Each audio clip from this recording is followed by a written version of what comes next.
Last topic transformer में हम लोगों ने उसकी बेसिक बातें पढ़ी थी कि ट्रांसफॉर्मर की रिक्वायरमेंट क्यों है,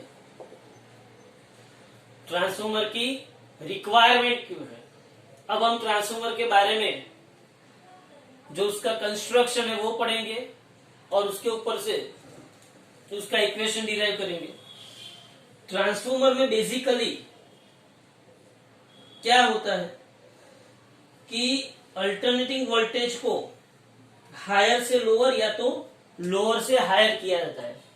it is a device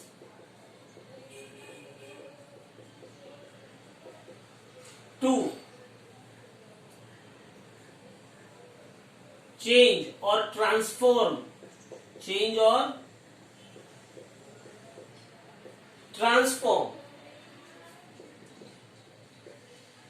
the magnitude of voltage, AC voltage, from higher to lower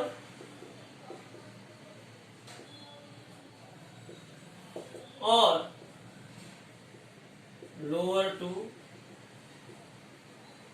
higher।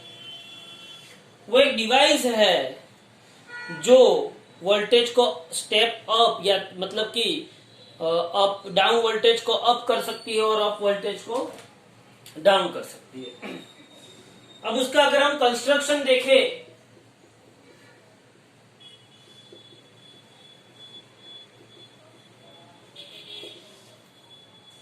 तो रियलिटी में अगर आप देखने जाओ तो उसके कंस्ट्रक्शन के अंदर 2 कॉइल्स होती है जो एक दूसरे पे इंसुलेटेड होती है। तो एक सॉफ्ट आयरन कोर है। क्या क्या होता है उसके अंदर? एक सॉफ्ट आयरन कोर होती है,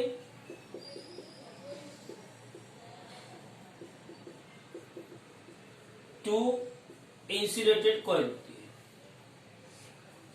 उसका स्केमेटिक डायग्राम ऐसा है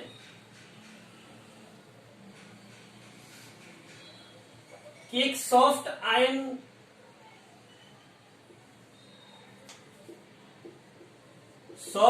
कोर है। अगर मैं इसके ऊपर ऐसा एक वाइंडिंग चढ़ाता हूं, मतलब कि ऐसा एक कॉइल बिठाता हूं, मतलब कि ऐसा एक वायर को बाउंड करता हूं कि जिसके साथ मैंने एसी वोल्टेज सोर्स कनेक्ट किया है। एसी वोल्टेज सोर्स को कनेक्ट किया है और दूसरी साइड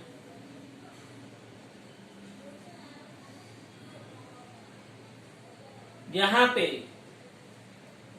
मुझे जो मिलता है, दूसरी साइड यहां पे मुझे जो मिलता है वो आउटपुट वोल्टेज मिलता है। ये इनपुट है,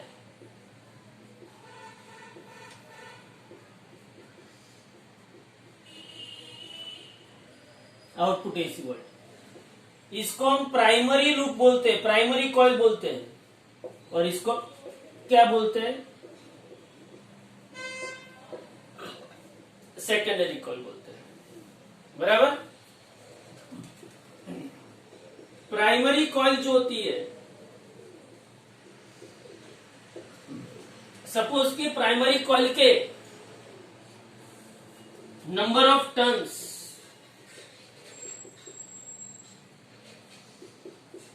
एनपी है, फ्लक्स उसमें से जो पास हो रहा है वो 5P है, ईएमएफ जो उसको दिया गया है वो ईपी है और करंट जो है वो आईपी है। सिमिलरली मेरे पास आती है सेकेंडरी कॉइल। सेकेंडरी कॉइल के अंदर number of turns NS, flux linked with secondary coil 5S, EMF induced in secondary coil ES और current passing through secondary coil is IS। हुआ क्या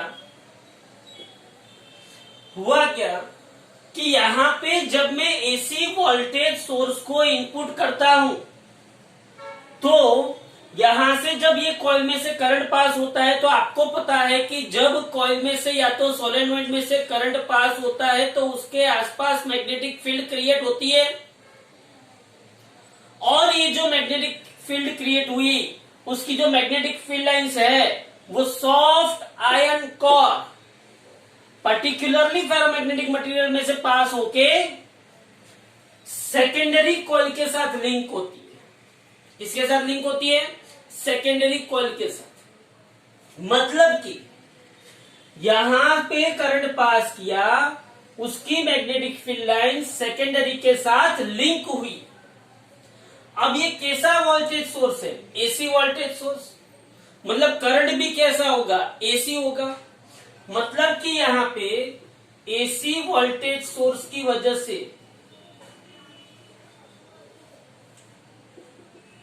प्राइमरी में एसी वोल्टेज सोर्स की वजह से primary में एसी करंट पास होता है। Due to this current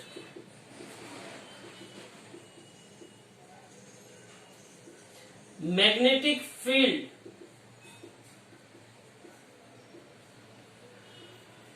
is generated in primary coil। Primary coil के अंदर मैग्नेटिक फील्ड जनरेट होती है। अब ये जो मैग्नेटिक फील्ड है through soft iron core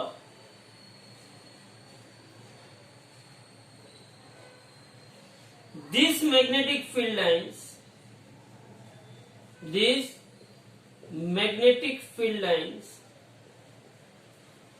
linked with or passes through secondary coil।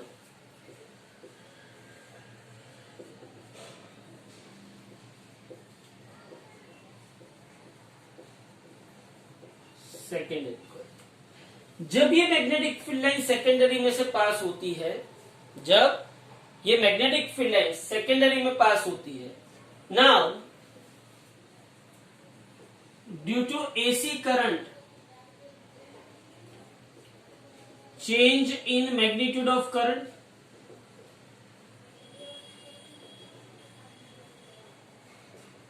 Current में चेंज होगा, so change in magnetic field,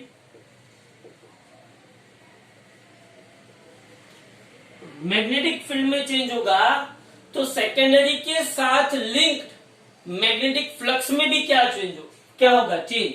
so magnetic flux also changes,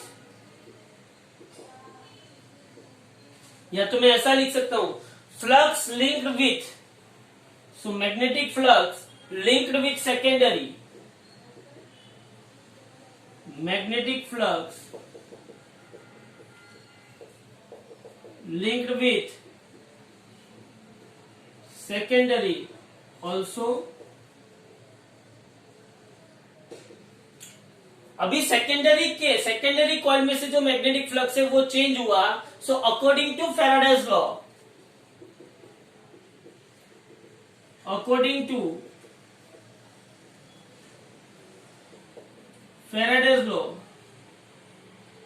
EMF is induced in secondary coil। Secondary coil के अंदर क्या induce होगा? EMF. तो समझ लो आप, यहां पे मैंने एसी वोल्टेज सोर्स प्राइमरी में दिया, ये प्राइमरी में जब मैंने एसी वोल्टेज सोर्स दिया तब इस एसी वोल्टेज सोर्स की वजह से प्राइमरी कॉइल के अंदर करंट पास हुआ, एसी करंट। उस एसी करंट की वजह से प्राइमरी कॉइल के अंदर मैग्नेटिक फील्ड जनरेट हुआ। उस मैग्नेटिक फील्ड की मैग्नेटिक फील्ड लाइंस किसके साथ कोरिलेट हुई? सेकेंडरी कॉइल के साथ।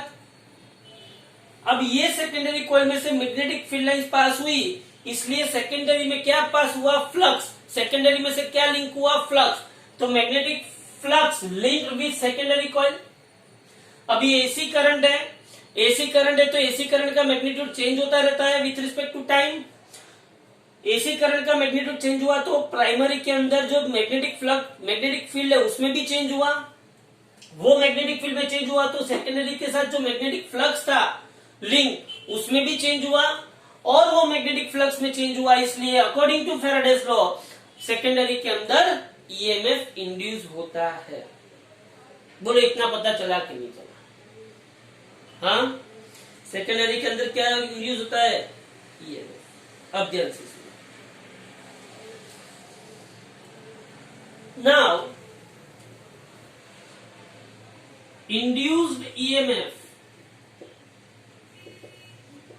in secondary coil according to Faraday's law, ES is equal to minus secondary में नंबर ऑफ टर्न कितने हैं?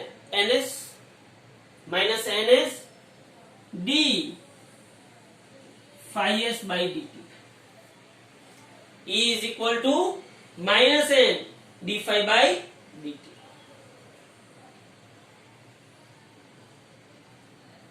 बोलो समझ में आ रहा है? समझ में आ रहा है मैं जो बोल रहा हूं? तो यहां पे आपको सेकेंडरी के अंदर जो इंड्यूस ईएमएफ मिला, सिमिलरली जैसे आपको सेकेंडरी के अंदर, अब एक और बात समझ लो, रियलिटी में एक जो कॉइल था उसके साथ रिलेटेड फ्लक्स कितना था? 5। एक कॉइल के साथ रिलेटेड फ्लक्स कितना था? 5। एक टर्न के साथ, ऐसे n टर्न है तो टोटल फ्लक्स कितना होगा? 5s होगा। ओके, तो यहां पे मैं ऐसा भी लिख सकता हूं, ध्यान से सुनना। यहां पे ES is equal to minus d phi S by d t, but phi S is equal to NS into phi, where phi is magnetic flux linked with a single turn of secondary coil,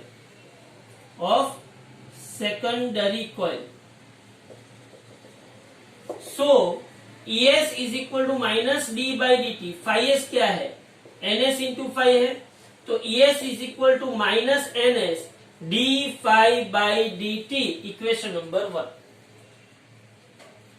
ES is equal to minus NS d phi by dt। ध्यान से समझना, पूरी coil में से पास होता हुआ flux phi s है, coil के एक सिंगल टर्न में से पास होता हुआ फ्लक्स phi है, तो सिंगल टर्न को NS से, मतलब कि number of turn in secondary, उससे मल्टीप्लाई करोगे। क्या करोगे? उससे मल्टीप्लाई करोगे तो आपको टोटल फ्लक्स मिलेगा phi s। अब मैं यहां पे ऐसा समझ सकता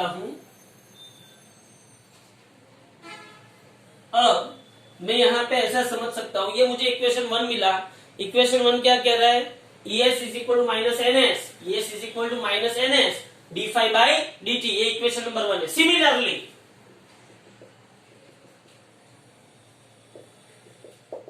प्राइमरी के अंदर induce EMF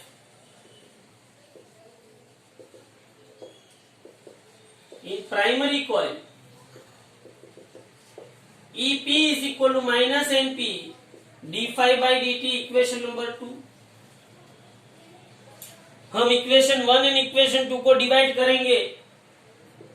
equation 1 divided by 2, तो बोलो ES upon EP is equal to minus NS d phi by dt divided by minus NP d phi by dt cut, तो ES upon EP is equal to क्या मुझे NS upon NP मिल रहा है, most NP, equation number 3।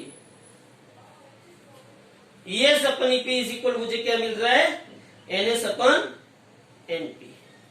Okay, तो ये मेरा most NP equation मिल गया। ES upon EP is equal to NS upon NP। ध्यान से समझना, बाद में मैं इसका एनालिसिस करवा रहा हूं, लेकिन यहां पे जो मैंने एजम्पशंस किए हैं,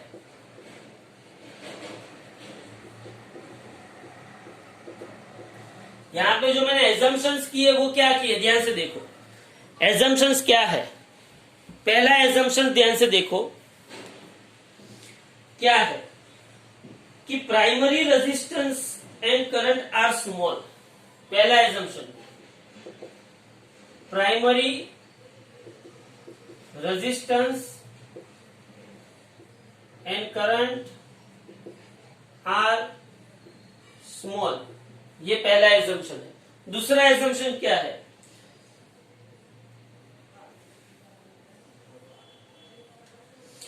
दूसरा एजम्पशन है we assume that there is no leakage of, we assume that there is no leakage of flux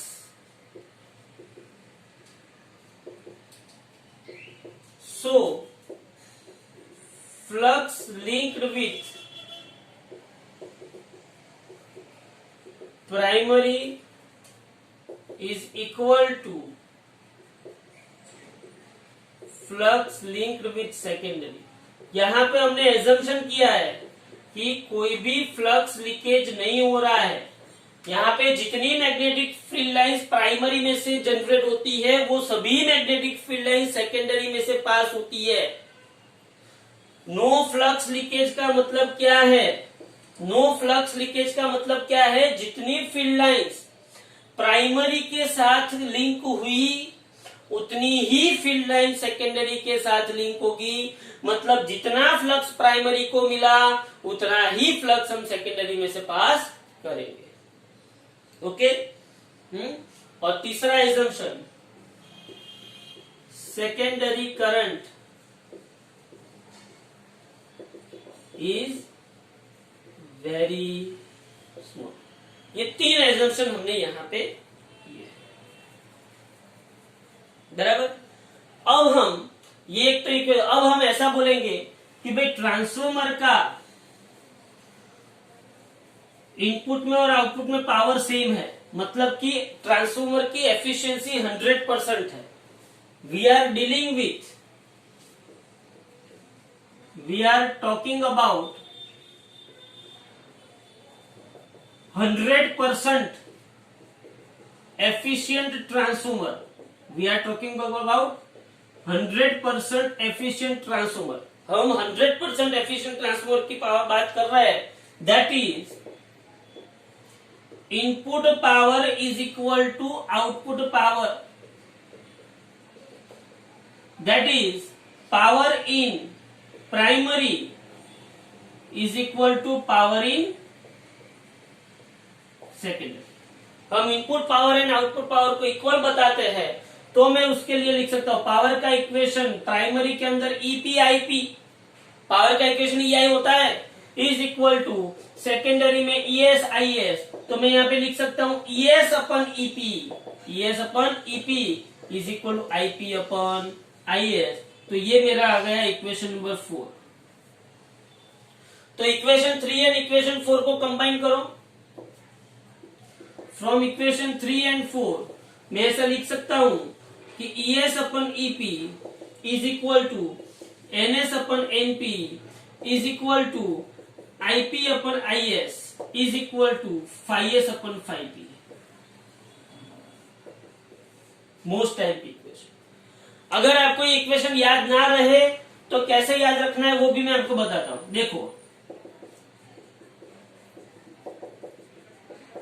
एक ही इंसान इनवर्स कर रहा है, बाकी सब सेम जा रहे हैं। देखो ES NS phi S, लेकिन सिर्फ करंट में IP आएगा, समझना ध्यान से। सेकेंडरी करंट में प्राइमरी, समझ में आ रहा है? तो ES upon EP is equal to NS upon NP is equal to phi S upon phi P is equal to IP upon IS। बोलो समझ में आ रहा है? ऐसा जरूरी नहीं होता है कि हर एक ट्रांसफॉर्मर 100% एफिशिएंट हो।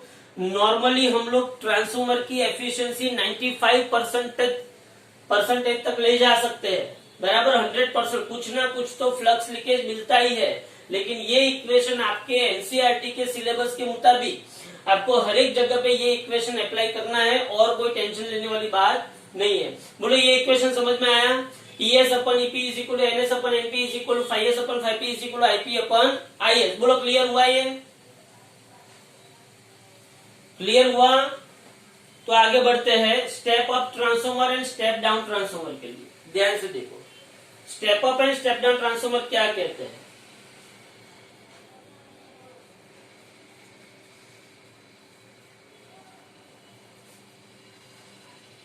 देखो ध्यान से, स्टेप अप ट्रांसफॉर्मर के लिए मैं यहां पे ऐसा भी लिख सकता हूं, ट्रांसफॉर्मर दो प्रकार के हैं, एक ट्रांसफॉर्मर है स्टेप अप और दूसरा ट्रांसफॉर्मर है स्टेप डाउन।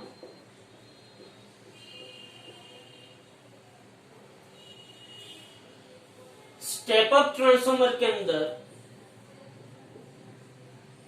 सेकेंडरी में नंबर ऑफ टर्न्स प्राइमरी से ज्यादा होते हैं। मतलब कि सेकेंडरी में वोल्टेज प्राइमरी से क्या होता है, ज्यादा होता है। समझना नहीं, हाँ, सेकेंडरी में वोल्टेज प्राइमरी से क्या होता है, ज्यादा होता है। ध्यान से समझना, स्टेप अप ट्रांसफॉर्मर के अंदर सेकेंडरी में वोल्टेज प्राइमरी में क्या जो होता है, ज्यादा होता है। ध्यान से समझना। इसको एक और नाम दिया जाता है आर, जिसको बोलते हैं ट्रांसफॉर्मेशन रेशियो।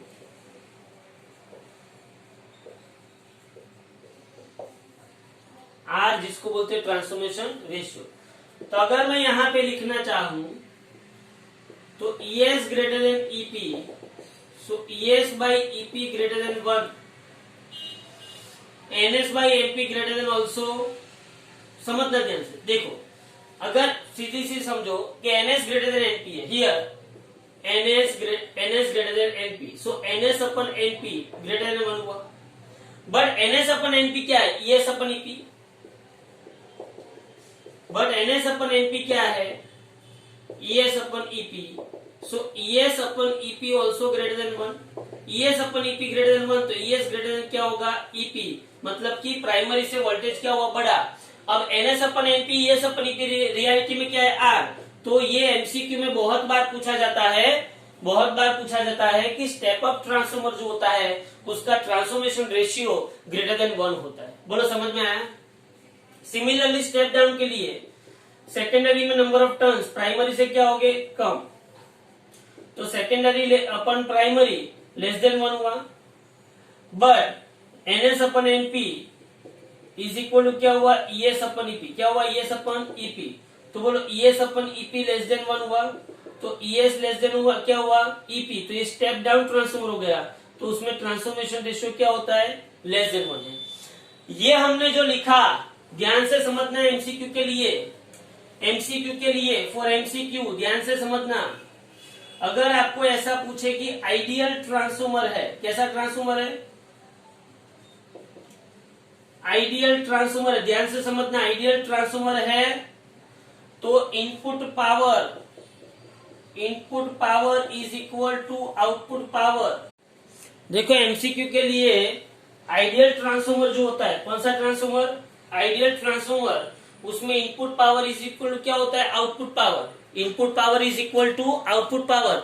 बहुत बार MCQ में पूछा गया है इनपुट पावर मतलब कि power in primary coil is equal to power in secondary coil, मतलब कि EPIP is equal to ESIS। EPIP is equal to ESIS। ये कौन से ट्रांसफॉर्मर के लिए, आइडियल ट्रांसफॉर्मर के लिए। लेकिन आपको ऐसा पूछा गया कि ट्रांसफॉर्मर यूज्ड इन रियलिटी, या तो ट्रांसफॉर्मर यूज्ड इन मार्केट, या तो ट्रांसफॉर्मर यूज प्रैक्टिकली ट्रांसफॉर्मर जो यूज होते हैं, हाँ, उसमें always power in primary always greater than power in secondary. मतलब कि पावर जो है, इनपुट पावर ऑलवेज ज्यादा होता है आउटपुट पावर से। मतलब कि वहां पे पावर का कुछ लॉस होगा, मतलब यहाँ पे एमसीक्यू में ऐसे आता है तो आपको यहाँ पे लिखना है ES/IS, EP/IP is greater than ES/IS। ये आप लोगों को पूछा जाएगा एमसीक्यू के लिए। बाकी इतना ट्रांसफॉर्मर में करो, कोई ऐसी बात नहीं है कि ट्रांसफॉर्मर में आपको पूछना है। ओके, देख लो इसको।